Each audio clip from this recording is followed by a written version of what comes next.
सुनिलजी अब कस्तो कास्टको छ अब बोल्नु हुँदैन रन्डीको बान भनेर लेखेको हुन्छ हेर्नुहोस् त राणीको छोरो भनेर लेखेको छ अनि म भन्छु राजसभाका साथीहरूलाई रवि लामी छानेर बालनजीलाई तपाईँका आमा छन् कि छैन तपाईँका श्रीमती छन् कि छैनन् हो कि होइन रवि लामी छानेलाई हुन्छ तपाईँको छोरी छ कि छैन तपाईँको आमा छ कि छैन के हो यो राणीको बान भनेको के सिकाएको तपाईँहरूले के सिकाएको अहिले त तपाईँहरूले एल्गोरिदम कब्जा गरेछ सुनिल शर्मा र म भएर नि 10-10 करोड हाल्नु भनेदेखि ती एल्गोरिदम कब्जा हुँदैनन् पैसामा होइन सुनिलजी ठुलो कुरो छ तर हामी सभ्य समाज बनाउन चाहन्छौँ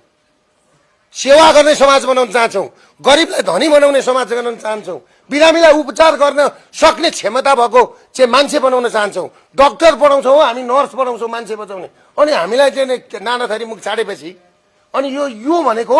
एल्गोरिदम र सोसियल मिडियाको फाँसीवाद हो यो फाँसीवादले हेर्नुहोस् मुलुक कहाँ पुर्याउँदो रहेछ त्यति कुरा बुझ्नु होला नमस्ते